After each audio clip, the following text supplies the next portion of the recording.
Montana Territory, October 1879, the wind cut sharp over the Bitterroot Range, carrying the scent of pine, snow, and blood.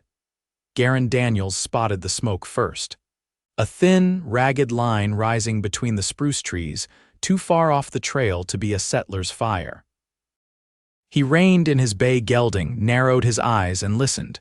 No birds, no wind in the branches, just the quiet that settled before something went wrong. He pulled his rifle from the scabbard. "Stay low," he muttered to the horse, though the animal likely knew better than he did how to keep quiet. The trail narrowed, then vanished altogether. He tied the gelding to a pine and moved on foot, boots silent against the soft earth. His coat flapped once in the breeze, then stilled.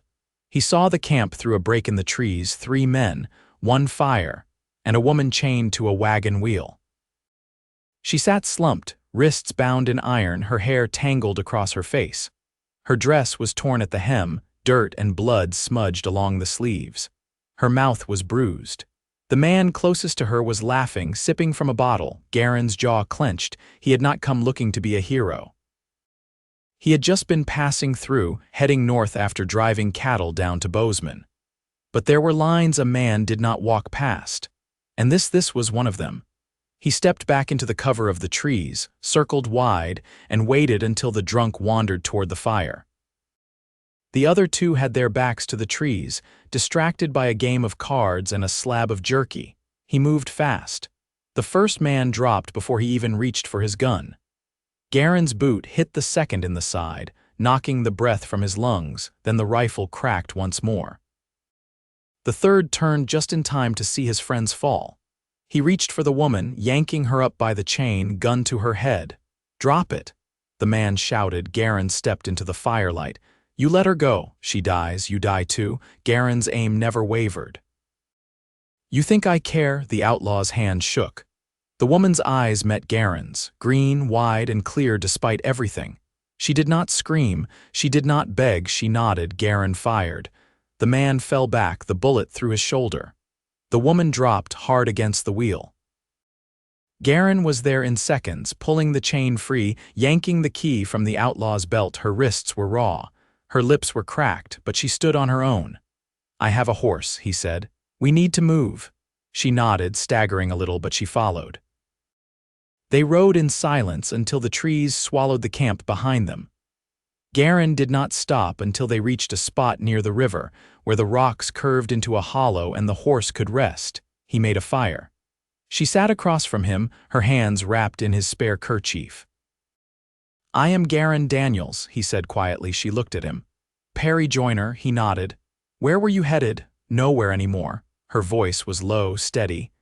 "They took me from my uncle's ranch, killed him, said they'd sell me south. Thought they'd get more if I looked frightened. You did not." "I was, just not of them." He looked at her, really looked. She was young, maybe 22, but there was a weight in her eyes that did not belong to her years. He understood that weight. He had carried it once, too. "You did not have to come after me," she said. "I did." She stared across the fire. "Why?" He paused. "Because no one else would." Perrie's throat worked, but she said nothing. They rode the next day in silence. She let him help her mount, but kept her distance otherwise. Garren did not press. He led her east, toward the small town of Willow Creek, where he knew the sheriff and could get word to her family if any lived. At night, they camped beneath the stars. She ate little. He kept watch longer than he needed to. On the 3rd night, she finally spoke. "You were a soldier," he nodded. "Fought with the 4th Infantry out of Fort Shaw. Did you lose someone?" He looked at the fire. "My brother and something else, maybe myself." Perrie was quiet a moment. "I had a younger sister. Fever took her last spring. I think I stopped being myself that day too." He did not say he was sorry. She did not need that. Instead, he reached into his saddlebag and handed her a small tin of salve. "For your wrists." She took it, her fingers brushing his. "Thank you." That night, she did not sleep so far from him. She curled on the other side of the fire, within reach. By the time they reached Willow Creek, her color had returned. The sheriff confirmed what she feared: her uncle was dead. There was no one left on the ranch. The land would be sold. Garren waited outside the office while she spoke with the sheriff. When she came out, her shoulders were set, her chin high. "I am not going back," she said. He nodded once. "You have somewhere else." She looked at him then, really looked. "No," he said nothing, just held her gaze. "You do not have to stay with me," she added. "I know. But you are," he nodded. "I do not understand why." "Because you are not nothing," he said. "And I am tired of riding past things that matter." She swallowed hard. "You do not even know me." He stepped closer. "I know enough." Her breath caught, but she held still. He touched her hand just once. She did not pull away. They stayed in Willow Creek for 3 days. Garren found work repairing the livery roof. Perrie helped a widow run her dry goods store. They shared meals. They spoke more. She laughed once, a real laugh, and he felt it settle in his chest like something permanent. On the 4th night, they sat outside the boarding house watching the stars. "I want to build something," she said. "A place, a life, not run anymore." He looked at her. "I could help." She turned to him. "Would you?" Garren nodded. "If you let me." She smiled, not wide, not made for show, just soft and sure. "I would like that," she said. He reached for her hand. This time she held it, and in the quiet under the stars, something that had felt broken in both of them began to mend. The winter came early that year, catching the cottonwoods still half gold along the Jefferson River.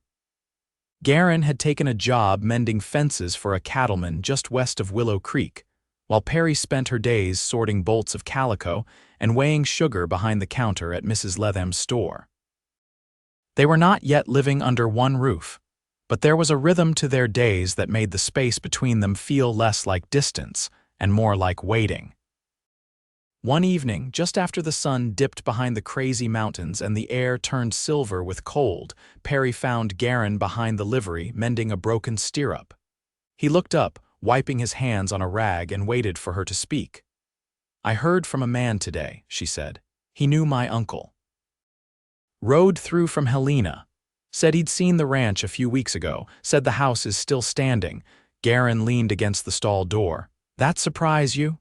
"I thought maybe it'd be gone, burned out or picked clean. I tried not to think about it, but now I can't stop." He watched her carefully but didn't interrupt.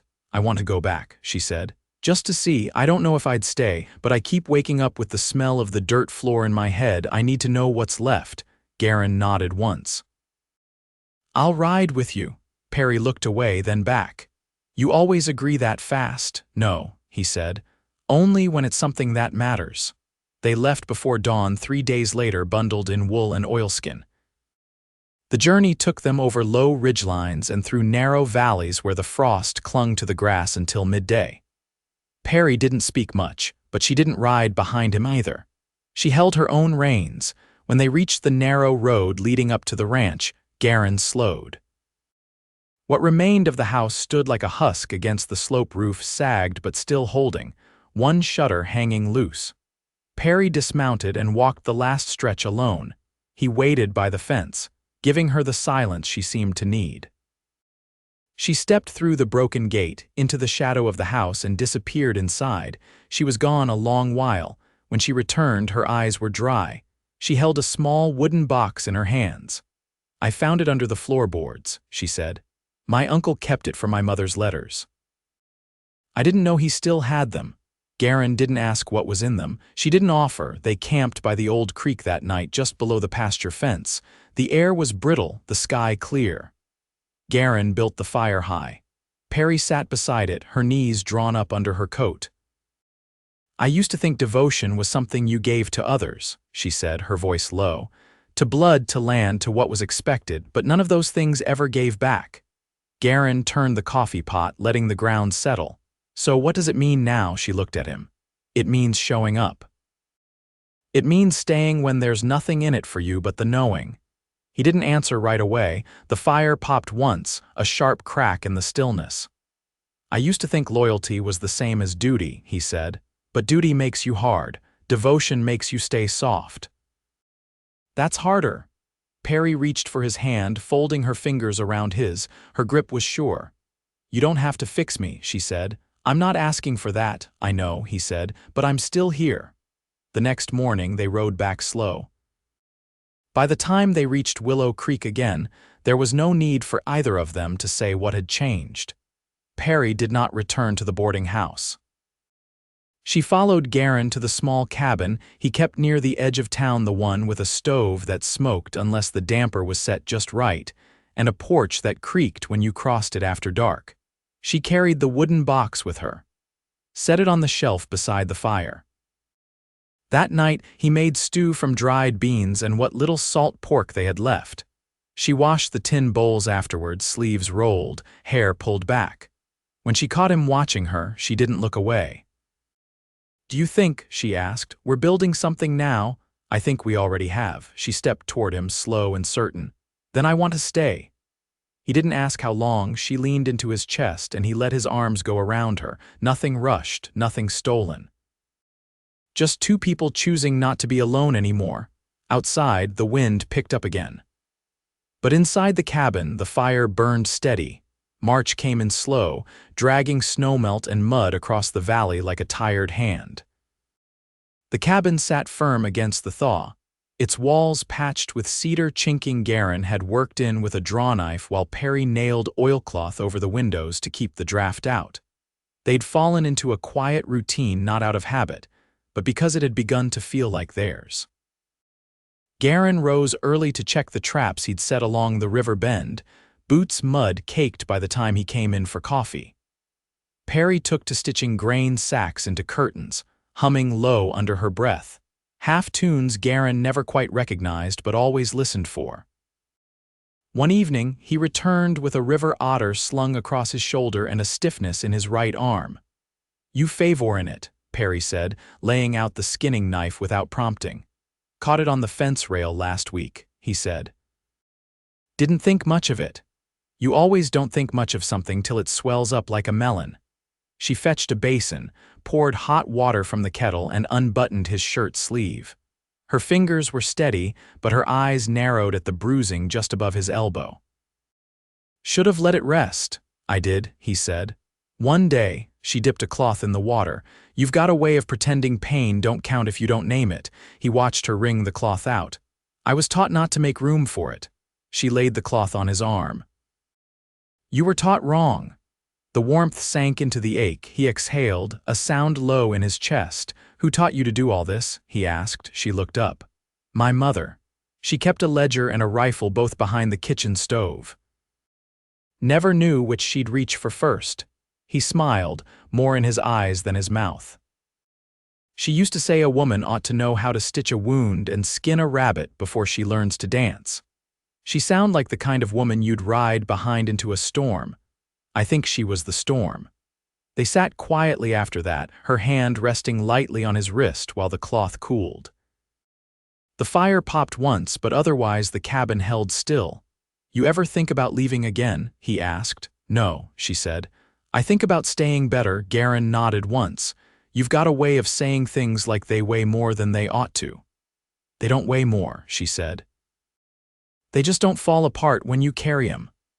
That night, she pulled her cot beside his bed, not close enough to touch, but near enough that she didn't need to speak to be heard if she woke in the dark. She hadn't done that before. He didn't ask why. The next morning, she was already outside when he rose. The door stood open, frost along the sill. She was in the small clearing behind the cabin, sleeves rolled, mending the chicken coop with lath she'd scavenged from the old barn. He brought her coffee. "You always fix things before they break?" he asked. She looked up, wind brushing her hair across her cheek.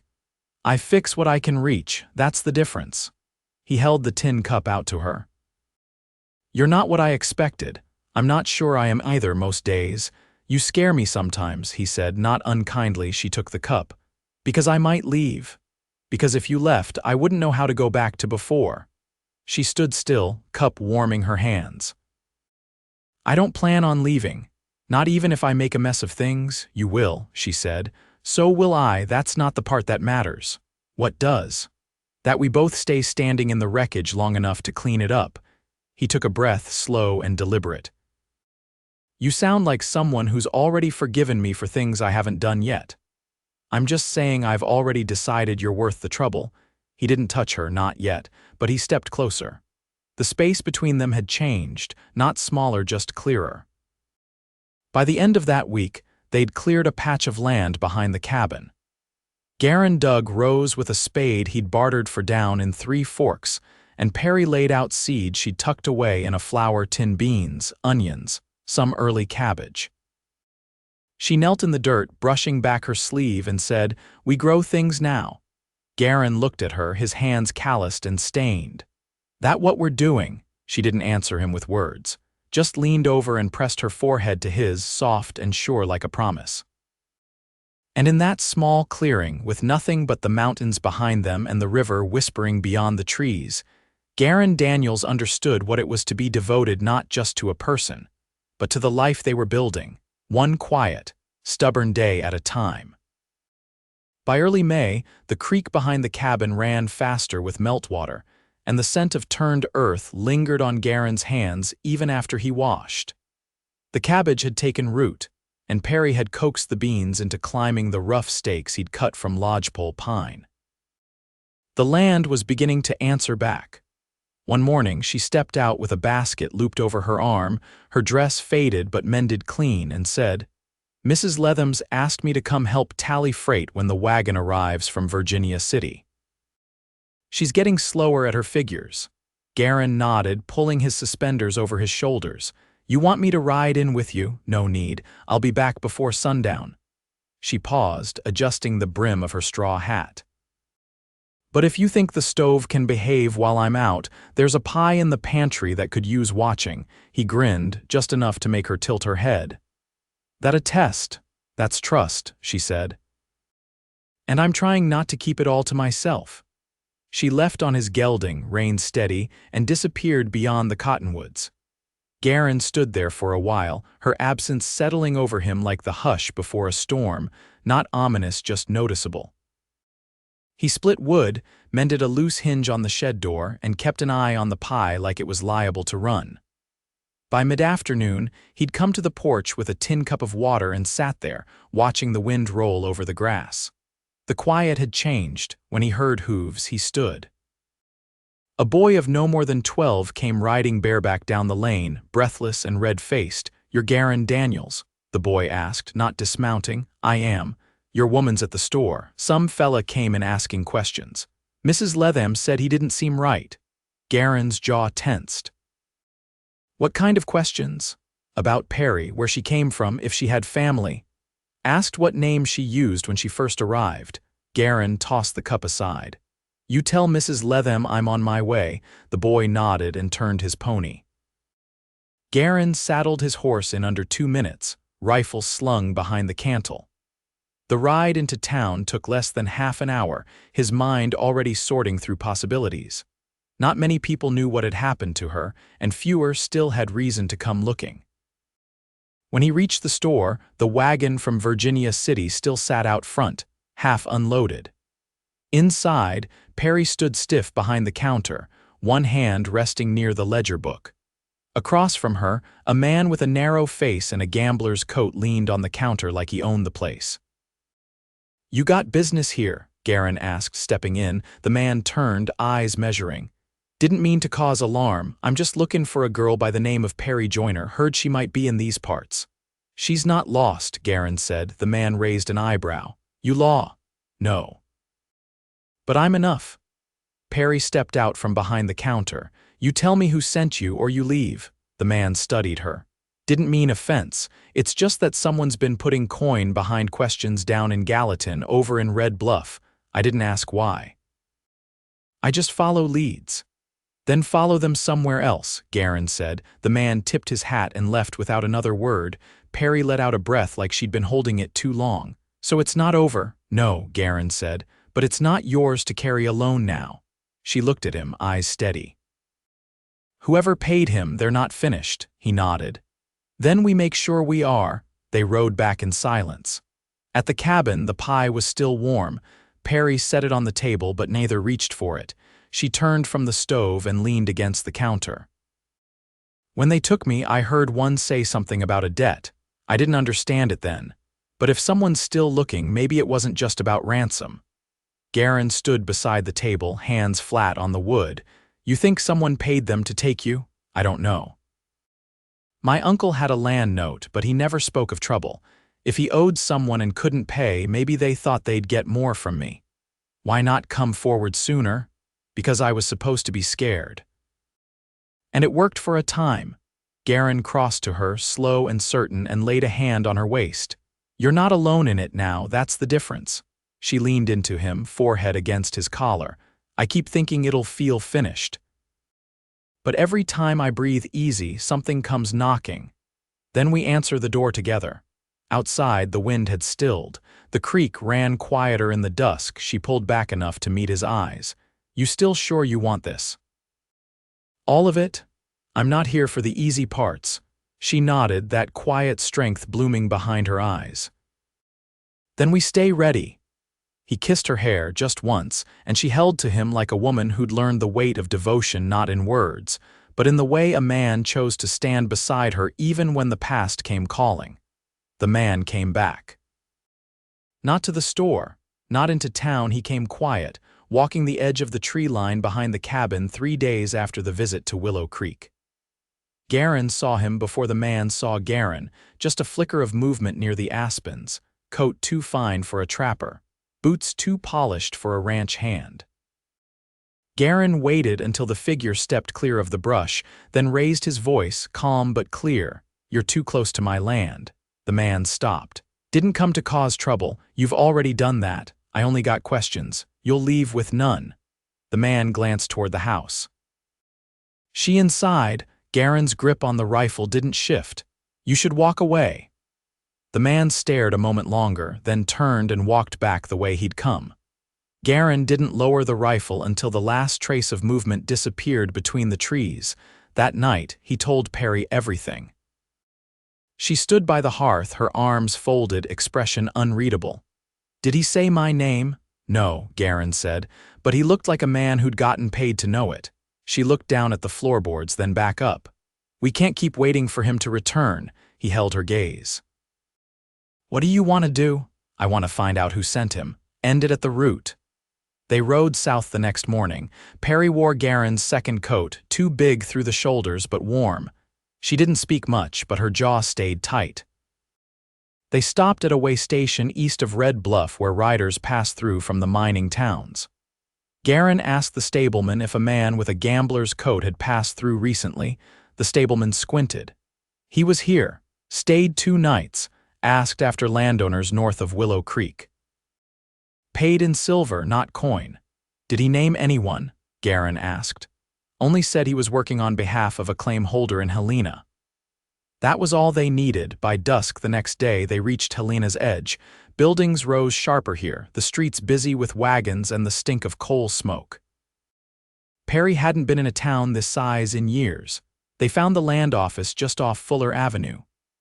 Garren stayed outside with the horses while she stepped in, shoulders square. The clerk was an older woman, spectacles riding low on her nose.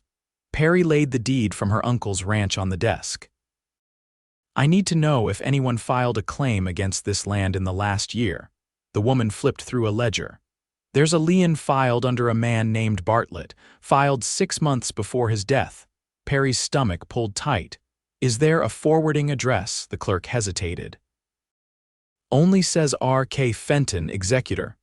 Outside, she told Garren, Fenton was my uncle's former business partner. He backed out years ago when the cattle thinned. I thought he was gone. Garren frowned. He must have thought he could claim the land after your uncle passed. Send someone to make sure you didn't return. They rode to the edge of town where the address pointed a lawyer's office above a saloon. Fenton was inside, lean and pale, with a trimmed beard and a silver pocket watch he kept checking. Perrie stepped through the door like she wasn't afraid of anything. Did you send a man after me? She asked. Fenton looked up, startled. Miss Joyner, answer me. He straightened behind the desk. I was within my rights to check on the status of the land. Your uncle owed me a debt. You assumed I was gone or dead. Fenton didn't speak. Perrie stepped closer. There's nothing left for you to claim. He died with nothing. That land isn't yours. Fenton's eyes flicked toward the door, then back to her. You can't prove he didn't assign it over. Garren stepped through the door then, rifle still slung but visible. "She doesn't have to, you just said it." Fenton's mouth closed. He didn't speak again. They returned to Willow Creek 2 days later, papers in hand, Fenton's false claim withdrawn under pressure and the name Joyner refiled with the county clerk. Back home, the creek had thawed clean. The garden Perrie tended had sprouted green beneath the mulch she'd laid. Garren stopped by the fence post, ran his thumb along the smooth top rail he'd built that winter and looked toward the house. She was on the porch, arms crossed, one foot braced against the post. "You told me once you weren't here for the easy parts," she said. He stepped closer. "Still true. You meant it." "I meant every word." It was quiet for a moment. "I want to make this official," she said, voice steady. "I want to be yours, not just in how we live, but in name." He moved slowly, but not uncertainly. "I'd give you mine if you want it." "I do." "Then we'll say the words," he said. "Here, with the mountains watching." She nodded, and for the first time in months the line across her brow eased. They stood together on the porch, the sun slipping behind the barn, and Garren reached for her hand. "I've never had much to offer," he said. "But I can promise this: you'll never have to face this world alone again." She squeezed his fingers. "That's all I want, just one place that doesn't break." They married the next Sunday in the clearing behind the cabin with Mrs. Letham and the stableman from town bearing witness. Perrie wore a dress she'd sewn from muslin and trimmed in lace she'd bartered for with dried herbs. Garren wore his best shirt and combed his hair for the first time in weeks. They said their vows without flourish, without pretense, just truth. That night they sat on the porch, bare feet on the step, her head resting against his shoulder. "I'm not afraid anymore," she said. He kissed her temple. "You never needed to be, I know, but it's nice not to feel it." In the months that followed, the garden yielded more than they'd hoped. Garren added a second room to the cabin, and Perrie began collecting books from travelers who passed through. They built a coop, then a smokehouse, then a life. They never saw the man from the woods again. The debt faded into dust with the rest of the past. What remained was the soil beneath their feet, the sound of the creek, and the soft way she said his name when the mornings came quiet. They didn't chase peace. They made it, and they kept it. Together.